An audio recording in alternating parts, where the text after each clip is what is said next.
This is a video for day 4 notes of Unit 1 in Probability and Statistics. It's about the 5-step data collection process.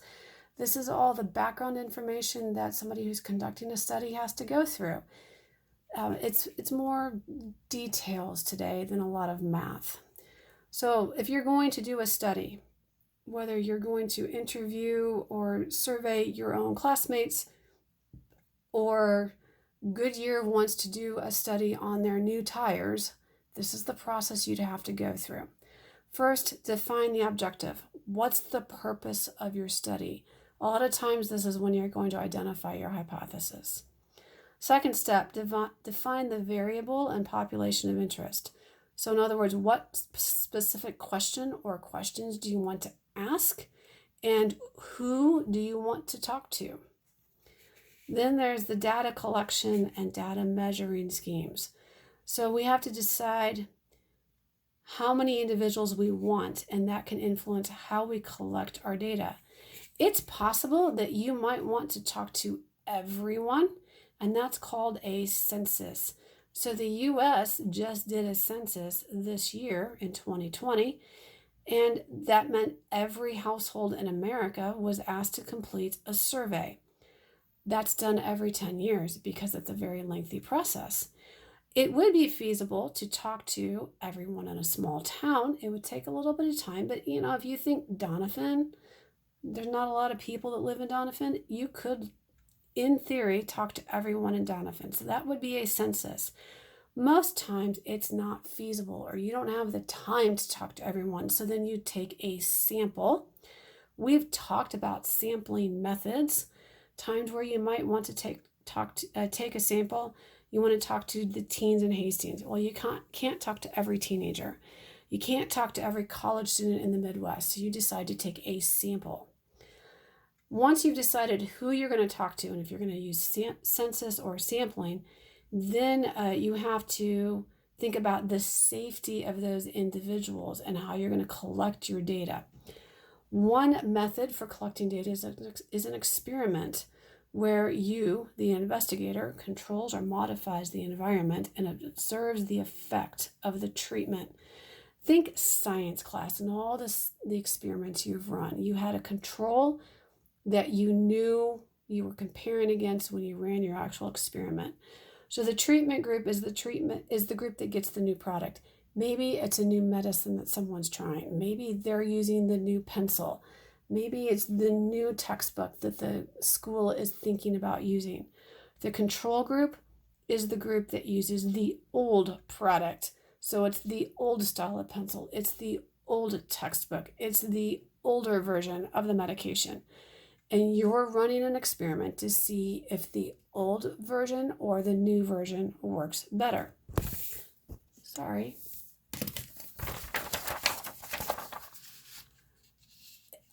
You don't always need to do an experiment, so you can often do an observation.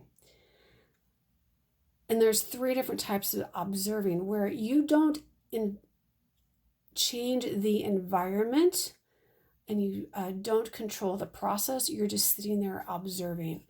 And there's 3 types. A simulation. Simulations are done when it's a dangerous situation or it could be expensive. For example, flight simulator. People who are learning to be pilots don't get in a plane the very first day and take off. They've done some flight simulation training first. A wind tunnel is used, say, for large new designs of airplanes or new designs of vehicles or trucks. You want to be able to see how that vehicle or that plane handles the wind, but you cannot go out and control the wind that's blowing in the environment. And you can't, so you use a wind tunnel to simulate what happens. There's a survey, really easy method to collect data. It's often done by phone or by email. Sometimes it's done by regular mail.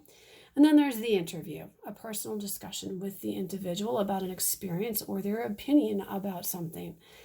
Interviews and surveys are going to be used a lot right now during the political season. Frequently, those are done to collect data to determine which presidential candidate might actually be the one to win. So you've identified the purpose, you've identified your questions, you've identified how you're going to collect your data. If you're using people, you have to make sure that your treatment of them is ethical. And if you're doing a formal investigation, say with a college or a business, you'll go through a review board.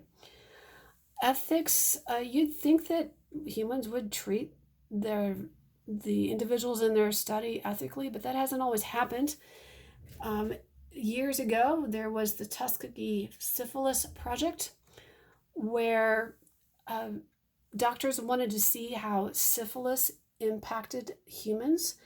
And so they asked a bunch of men who had syphilis to be part of a study that they claimed they were studying the bad blood syndrome. And these doctors claimed that they were giving the gentleman a medication. In reality, all they were doing is watching how the syphilis impacted those men. And so some of these men were part of this project for 40 or more years. When the general public found out about the falseness of this study, a general uproar started, and therefore ethical requirements were set in place by the government that every study has to follow. Effectively, you need to treat humans with respect and be honest about the study purpose. You have to keep all data confidential. You cannot reveal any personal information about participants during the study or in your report. So you need to be careful. Let's say you have a very, very small population, and you have, if you're dealing with the background of people, and you've got Caucasians, and you've got Asians, and you've got African Americans, and you have people from Ecuador.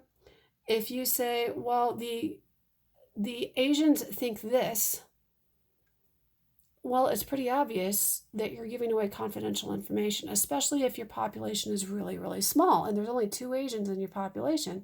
You've just given away confidential information. So be very careful what you say and how you phrase it. You also have to get permission. You have to talk to those individuals and say, hey, I'm conducting a study. Do you agree to be part of it? Usually those people will sign a note saying, yes, they willingly participate and that they can leave the study at any time. So you've collected your data, then it's getting ready to analyze the results. You as a researcher need to be honest about what happened. Do you have any concerns? Do you think your sample size was really small? Do you think your sample does not represent the population? And your population, maybe you think that there are 5 different groups of people. There's Asian, there's Caucasian, there's African American, there's Hispanic, there's a mixed race. But everybody in your sample ended up being African American and Caucasian. Well, then your sample doesn't represent your population. You need to be open and upfront about that. It's not that you did anything wrong. It's just that's what happened. Those are the only people that answered your study. Provide suggestions for improvement.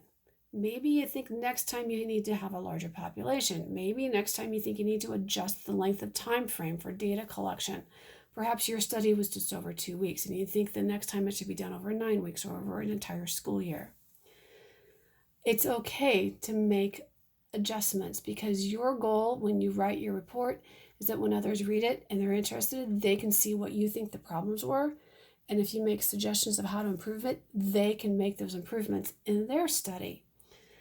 Hopefully, you can generalize the results of the study to the population. Now, if it's just your single study being done, we can't generalize the results to the population. But if you do your study and 15 other people do your study and all of you get the same results, then we can pretty much say that the results of the study can be generalized to the population. Beware of confounding variables. The word confounding means causes confusion. So a confounding variable is one that you didn't consider that may impact the study results. So for example, you see in the newspaper some statements. Dairy Queen can't keep up with demand. Pools are really, really crowded. Therefore, swimming causes people to eat ice cream. That's probably not the truth. In reality, there's something else driving the number of people who are going to Dairy Queen, driving the number of people who are going to the pool.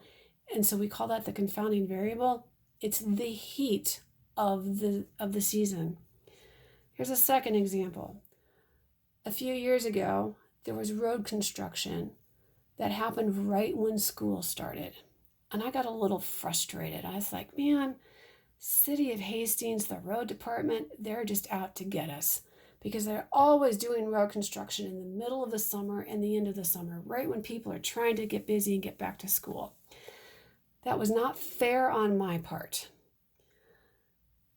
More likely, it's due to the fact that the money that the city gets from the government comes based on the business calendar year, the fiscal year.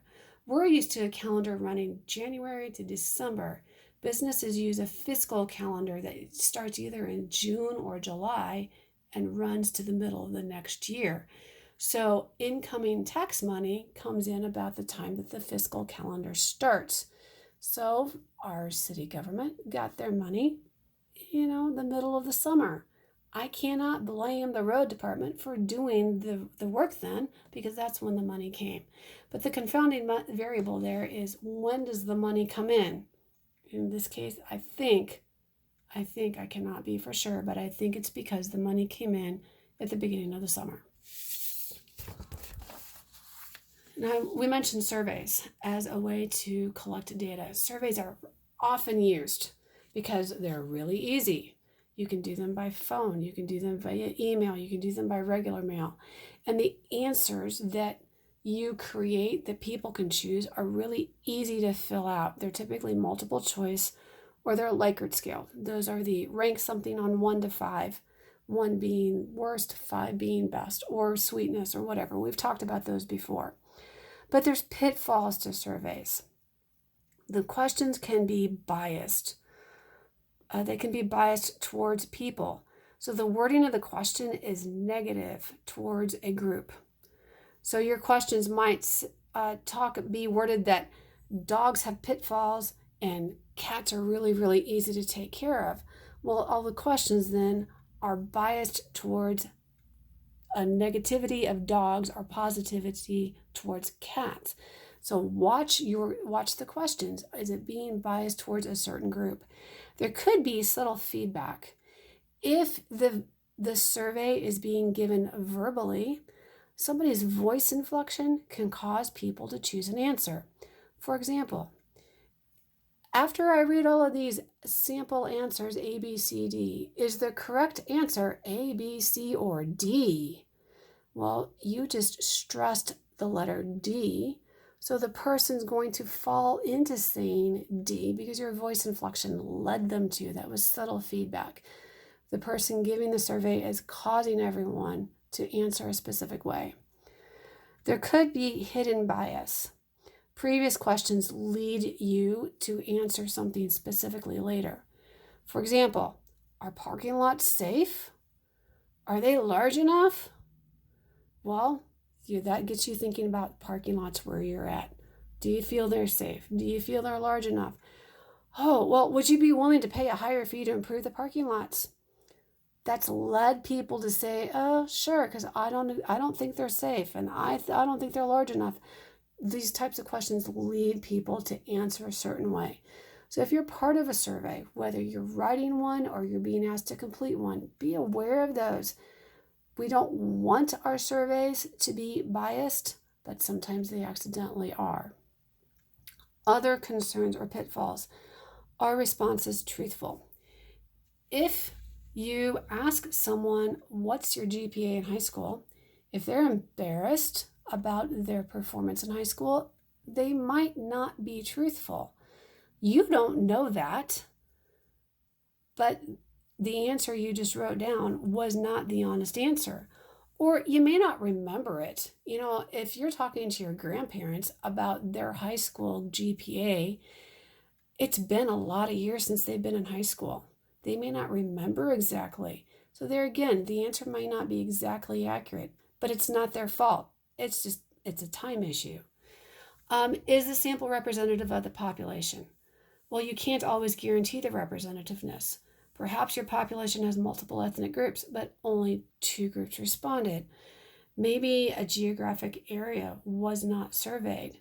There's, say in a large city, there's 15 neighborhoods and only 4 of them got surveyed. And all 4 of those surveyed happen to be of the same style of people. They're all bringing the same general income. Well, then you've unintentionally left out people of a different income. Newspaper readers. If a survey is done via a newspaper, well, only those people reading the newspaper are going to see the survey. So there's the way the survey is presented, the way it is disseminated could accidentally impact how representative your sample is of your population. Perhaps there's a non-response. Perhaps people can't respond because they're in the hospital or they're out of the country. They choose not to respond. I'm a horrible person for answering phone surveys or answering surveys of people who come knocking on my front door. I don't want to be interrupted. I feel it's an invasion of my privacy, so I don't answer them. I would be considered a non-responder. People can't be reached. You try to reach them by phone, but their phone number is disconnected. You try to reach them by email, but they're not checking their email. Or there's the voluntary response. People respond because they're really, really passionate about a topic. Dear Abby, she's an advice columnist in a newspaper. So here again, one of the concerns is already that the people are newspaper readers. So if you're not a newspaper reader, you're not going to see this survey. However, Dear Abby tends to ask questions of her readers. So she might ask readers about their opinion of letting dogs run off a leash at Central Park. Well, the people who are going to respond are probably the ones that are most passionate about it, the ones that feel that it's really bad that dogs are running loose because they're leaving their poop piles all over the place and not being taken care of, or the dogs are interrupting the birds who are trying to nest, or whatever. It's just the ones that are going to be really passionate and upset about something that happened that are probably going to respond. So because it's just the negative people that responded, Dear Abby's going to say, well, overall, it's a bad thing to let dogs run loose at Central Park. That may not be the case, but she didn't get a good representation of her population because it was just voluntary and it was just the passionate people who responded. So these are some of the key aspects of collecting data through a study. What's the general purpose? How do you want to do it? How do you keep your people safe? And if you use a survey, which is the most common way of doing things, be aware of the pitfalls of surveys.